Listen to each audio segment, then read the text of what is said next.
እኔ በጣም የሚገርመኝ ዋና ሰው አረበና አግባ እስቲ አጠገብ ያለው ወጣት ከሆነ አግባ በሉት።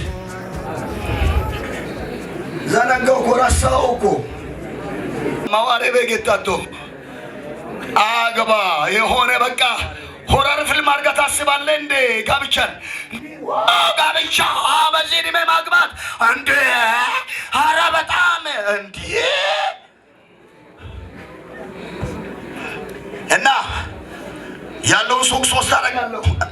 እሺ ቀጣይ ላይ ያገባለሁ። ቀጣይ ላይ 4ኛ ሱቅ፣ ቀጣይ ላይ 5ኛ ሱቅ፣ ቀጣይ ላይ 6ኛ ሱቅ። ለአንዳንዱ ሚስት ማለት ልጅ ማለት ሱቅ ነው። እስቲ ይህችን ቃል ሰሞኑን አንድ ቦታ ተናግሬያለሁ። እንድገባ አጠገብ ያለው ሰው ሱቅ ሚስትም ልጅም ሊሆን አይችልም በሉ እስቲ። ከሱቅ ቀንሰሽ ሽጠው፣ መኪና ቀንሰሽ ሽጠው፣ ሚስት አግባ።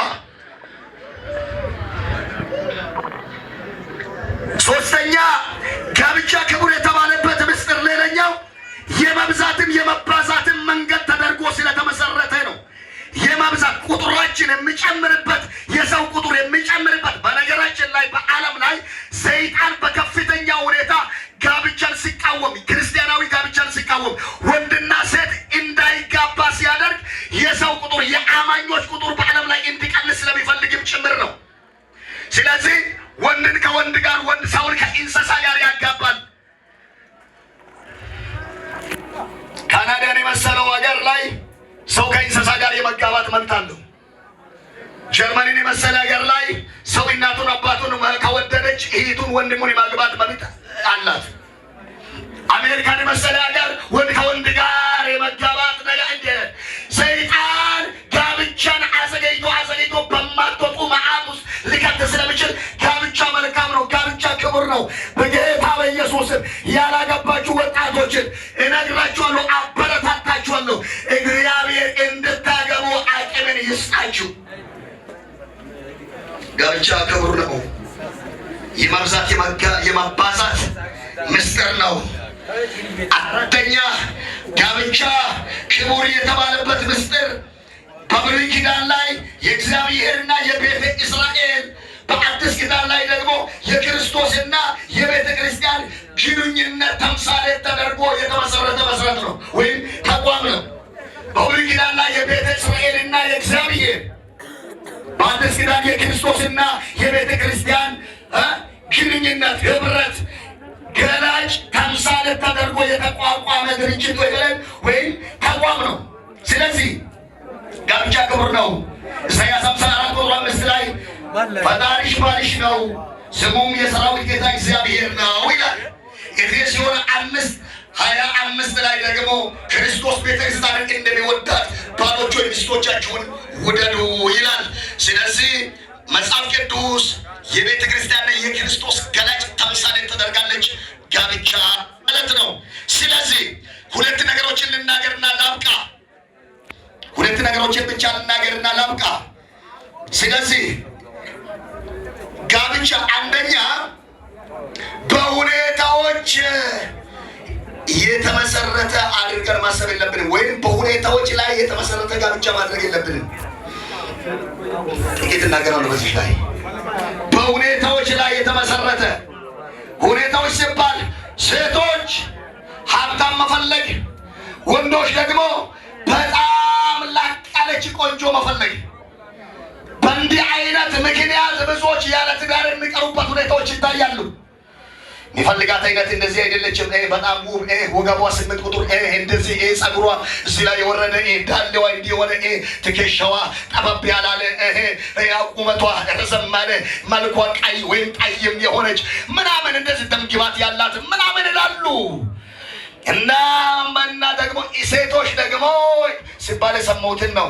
እና ሀብታም ቢሆን አለው ምን አለው? ምን ይሰራል? ምን አይል ነው? ስንት እንትን ምናምን ምንም የለም። እባክህ እንዲህ አይነት ሁኔታ ላይ የተመሰረተ ጋብቻ ሲሆን ጋብቻ አስቸጋሪ ይሆናል።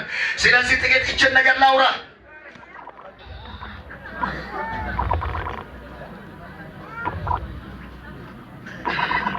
ሰላም ነው። ኢየሱስ ጌታ ነው። ሃሌሉያ። ከኔ ጋር ናችሁ? እስቲ ካንተ ጋር ነኝ የምትሉ አሜን። ተባረኩ። ጌታ ኢየሱስ ይባርካችሁ። ስለዚህ ወንድሞቻችን ውበትን ነው እንደ እንትን አድርገን የምናስበውና መጽሐፍ ቅዱስ ስለ ውበት ምን ይላል? ምሳሌ 31 ቁጥር 30 ላይ እንዲህ የሚል ቃል ታገኛላችሁ። ውበት ሐሰት ነው፣ ደምግባትም ከንቱ ነው። እግዚአብሔርን የምትፈራ ሴት እርሷ ትመሰገናለች ይላል። ውበትን ሐሰት ይለዋል መጽሐፍ ቅዱስ። ደምግባትን ከንቱ ነው ይላል። ለምን እንደሆነ ታውቃላችሁ? ዛሬ በሆነ ጋር ቆንጆ የነበረች የሆነ ትንሽ ክስተቱ ጋር ቢከሰት ውበቷን ልታጣ ስለምትችል ማለት ነው። ደምግባቷን ልታጣ ስለምትችል ማለት ነው። ጋብቻ ደግሞ ደምግባት እስካለ ብቻ የሚቀጥል አይደለም። የፊቱ ማማር እስካለ ድረስ የሚቀጥል አይደለም። ጋብቻ እስከ ዕለተ ሞት ስለሆነ ውበት ሐሰት ነው፣ ደምግባት ከንቱ ነው ይላል። አይታችኋል? ታዲያ ብዙዎቻችን ለጓደኝነት፣ ለትዳር፣ ለተለያየ አይነት ነገር ጋብቻን ስለዚህ ትክክለኛ እቺ ብቻ ልናገርና ላብቃሽ ይብቃኝ። እግዚአብሔርን በነገራችን ላይ ትክክለኛ የእህቶች ውበት መለኪያ ምንድን ነው? ትክክለኛ ከመጽሐፍ ቅዱስ አንጻር የውበት መለኪያ ምንድን ነው? የውበት መለኪያ እስቲ እጆቻችሁን ከፍ አድርጉና የውበት መለኪያ በሉ። መጽሐፍ ቅዱስ የሚናገረው ነው በሉ። የምናገረው ነው። አንደኛ እግዚአብሔርን መፍራት ለእህቶች የውበት መለኪያ ነው። እግዚአብሔርን የማትፈራ ጸጉሯ በእግር ሄደ፣ ቁመቷ ሰማይ የጠቀሰ፣ ወገቧ እናንተ እንደምትሉ 8 ቁጥር የሆነ ቤት ገብተ እግዚአብሔርን ማትፈራ ከሆነ ስቃይ እንጂ ደስታ አይኖርም፣ ጭንቅ እንጂ ሰላም አይኖርም። መጽሐፍ ቅዱስ ውበትንም ደምግባትንም ከንቱ አድርጎ እግዚአብሔርን የምትፈራ ሴት እሷ ትመሰገናለች ይላል። የመጀመሪያ የሴት የውበት መለኪያዋ እግዚአብሔርን መፍራት ነው። እግዚአብሔርን መፍራት ነው። እግዚአብሔርን መፍራት ደግሞ ወደ ሕይወት ይመራል ይላል ምሳሌ 19:23 ላይ። ሁለተኛ የሴት ልጅ የውበት መለኪያዋ የውበት መመዘኛዋ ትክክለኛ የውበት መመዘኛዋ ንግግሯ ነው። የመጀመሪያ እግዚአብሔርን መፍራት ነው። ሁለተኛ ንግግሯ ነው። ንግግሯ መጽሐፍ ቅዱስ እንደዚህ ይላል ምሳሌ 31:26 ላይ አፏን በጥበብ ትከፍታለች ይላል። አፏን በጥበብ ትከፍታለች። ይቀጥላል መኃልየ ዘሰሎሞን 4:1 ላይ ደግሞ ከከንፈሮችሽ ማር ይንጠባጠባል፣ ከምላስሽም በታች ማርና ወተት አለ ይላል። ልብ በሉ። የአንዲት ሴት ትክክለኛ የውበት መለኪያዋ ለትዳር የምትሆን ሴት ትክክለኛ የውበት መለኪያዋ ምንድነው? ንግግሯ ነው። ንግግሯ ነው። ንግግሯ የተበላሸ ከሆነ ንግግሯ አይታችኋል መጽሐፍ ቅዱስ አፏን በጥበብ ትከፍታለች ነው። ይሄ ማለት መናገር የሚያስፈልግ ቁም ነገር ቢኖር እንኳ ዝም ብላ አትቀደድም፣ ዝም ብላ አታወራም፣ ዝም ብላ አትጮህም። በጥበብ ታወራለች፣ በጥንቃቄ ታወራለች፣ አንደበቷን በጥንቃቄ ትከፍታለች።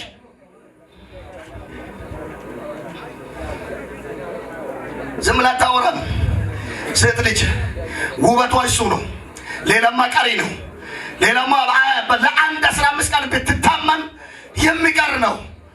የዕድሜ ልክ የሚያሳርፍ ውበቷ ንግግሯ ነው። ከአንደበቷ ማር ምንጠባጠብ ከሆነ አዝነው እንኳ ተበሳጭተው እንኳ ቆንጆ ንግግር የምትናገር ከሆነ ማራኪ ንግግር የምትናገር ከሆነ እሷ ውብ ናት። እሷ ቆንጆ ናት። መጽሐፍ ቅዱስ ስለ ንግግር ቆላስይስ 4:6 ላይ እንዲህ የሚል ቃል ታገኛላችሁ። ንግግራችሁ ሁል ጊዜ በጨው እንደተቀመመ በጸጋ ይሁን ይላል። ቆላስይስ 3:8 ላይ ደግሞ ቁጣን፣ ሐሜትን፣ ንዴትን፣ ስድብን፣ አሳፋሪ ንግግርን አስወግደን ይላል። አይታችኋል። ሴቶች ጉረኞች ከሆኑ፣ ሴቶች ሐሜተኞች ከሆኑ፣ ሴቶች ንግግር ማይቆጠቡ ከሆነ፣ ሴቶች ምንም አይል ቆንጅና ይዞ ምንም አይል ውበት ይዞ ባገኙባት ሁሉ ዝም ብሎ የሚያወሩ ከሆኑ፣ ዝም ብሎ የሚያሙ ከሆኑ፣ የሚያቃጥሩ ከሆኑ አረ ቆንጅናቸው እዛ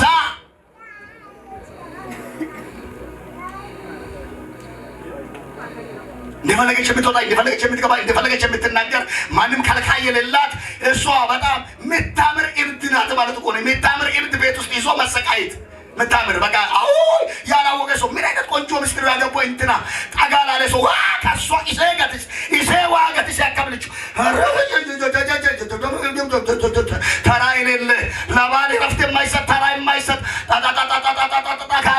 ከጀመረ መቆሚያ የሌለ ኧረ በጌታ በኢየሱስም እግዚአብሔር የእህቶቻችን እንዲህ አይነት ውብ ንግግራቸው ቁጥብ ህይወታቸው ቁጥብ ከአንደበታቸው ማር የምንጠበጠብ በሰላም የተሞሉ እንዲህ አይነት ውብ ሴቶችን ያገኛችሁ አንድ የሆኑ እንትን ብላችኋል። እንግዲህ ያላገኛችሁ እንዲህ አይነቶችን እግዚአብሔር ይስጣቸው። ይህን ነገር ብቻ ልንገራችሁና በጣም ብዙ ቦታ ላይ ሰውን ከሰው ጋር ማጋጨት እንትን መሆን በቃ በወሬ ደረጃ በጣም እንዲህ አይነቶች ይኖራሉ። ሁሉም አይደሉም፣ አንዳንዶች ይኖራሉና ሐሜት ደግሞ መጥፎ ነው። አጠገብ ያለውን ሰው ወንድም ብትሆን ሐሜት መጥፎ ነው በለው። ድገም ሐሜት መጥፎ ነው በለው። ሰውን ያስገድላል በለው። ሰውን ያስገድላል። አንድ ቦታ ላይ አንድ ግለሰብ ውሻ ነበረው። ብዙ ዘመን ውሻውን ቤት ውስጥ ያሳደገ የሚያገለግል ግቢ የሚጠብቅ በጣም ጥሩ ውሻ ነበረው ይባላል። ያ ውሻ ከልክ በላይ አረጀ፣ መሞት እምቢ አለው። ግለሰቡ አሳዳጊው ውሻውን ለመግደል አሰበ። ለመግደል ሲያስብ ብዙ ዘመን ያገለገለ ነው። ስለዚህ ያዝንለታል።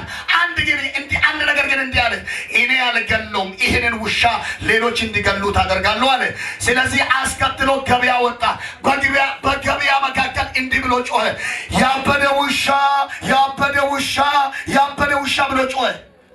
ከተማው ተራወጠ። ያበደ ውሻ እንዳይነክሰው ሁሉም ሰው ተራወጠ። ሁሉም ሰው ጮኸ። ምን ቢሆን ጥሩ ነው? እንግዲህ አንድ ፖሊስ አለ፣ ሽጉጥ የታጠቀ አውጥቶ ተኩሶ ገደለው። ይህንን ውሻ የገደለው ስሙን ያጠፋው ባለቤቱ ነው፣ የተኮሰ ፖሊስ ነው። እሺ ከባጡሽቾ ሹኮኬ ሱምቢሱ ሚናንቾ ኒ ተኮሱ ፖሊስቹ ሱምቢሱ ሚናንቾ ኪኑ ሱምቢሰኩ ሙልመን ቀላላ ሾኩ ኪኑ ሱምቢሰከም አበሮስ ኪኑ ሱምቢሰከም ክትዳል ጓደኞቹ ኪኑ ሱምቢሰከም አዋዳንቹ ኪኑ ሱምቢሰከም ማና ሙልመን ቀላላ ሾኩ ግን ጢጎም ዱኬነ በጋል ዲኬነ ጢግ። ስለዚህ ከአንደበታችሁ ማር የምንጠባጠብ ከሆነ አስተውላችሁ የምትናገሩ ከሆነ እህቶች ውብ ናችሁ፣ ድንቅ ናችሁ። ይበቃናል። እንጸልይ። አልጨረስኩም። ሌላ ሰው እንዲያገባ ጸልያለሁ የቀረውን ለመጨረስ። እሺ፣ ጌታ ኢየሱስ ይባርካችሁ ወዳጆች። ጋብቻ ክቡር ነው።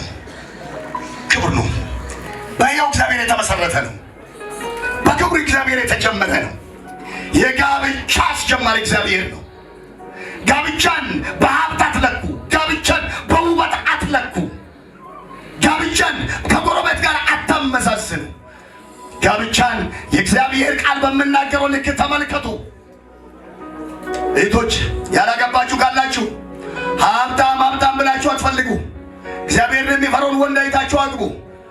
ለቃሉ ታማኝ የሆነውን ወንድ አይታችሁ አግቡ። የሚሰራ አእምሮ ያለውን ሰው አይታችሁ አግቡ።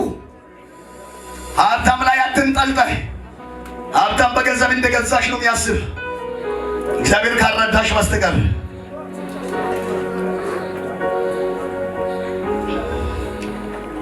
ዋው! ፓስተር ገሬ ወደዚህ መጥቶ ስለ ቃሉም እንዲያመሰግን ያለውንም ስራት እንዲያስቀጥል እጠይቃለሁ። እንጸልያለን ሁላችንም።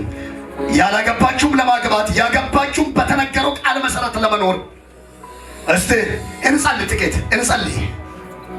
እግዚአብሔር በጋብቻ እንዲባርከን። በጋብቻ ውስጥ ያለውን የእግዚአብሔርን ቃል መመሪያ አለማወቅ በጣም ይጎደናል፣ በጣም ያሳቅቀናል፣ በጣም ያስጨንቀናል፣ በጣም ግራ ያጋባናል። እድሜ ልካችንን ያለ ሰላም ያለ ደስታ እንድንኖር ያደርገናል። ስለዚህ ወዳጆቼ እንጸልይ። እግዚአብሔር ጋብቻችንን እንዲባርክ፣ ያገባችሁም ትዳራችሁ እንዲባረክ ጸልዩ። ያላገባችሁም ደግሞ የተባረከ ጋብቻ እንዲሰጣችሁ ጸልዩ።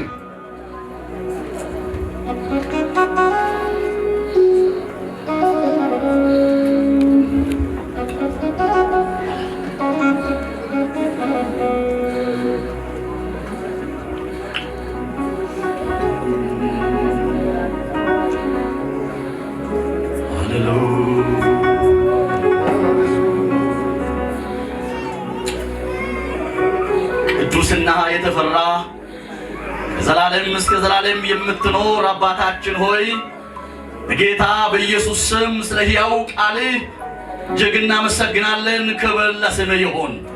ስለ መከርከን እግዚአብሔር ሆይ ለቅዱስ ጋብቻ ስለተናገርከን ክቡር ለሆነው ቃል ክብር ምስጋና ይገባሃል። ክብር ላንተ ይሁን። እንደሰማነው እንደ ቃልህ በታማኝነት መኖር እንድንችል በጌታ በኢየሱስ ስም አቅም እንድሰጠን በኢየሱስ ስም ጸልያለሁ። አሜን። ባሪያዬን ደግሞ በሙላት እንድናገር መልእክትን በልቡ ስላስቀመጥክ እጅግ እናመሰግናለን። ክብር ለስምህ ይሁን።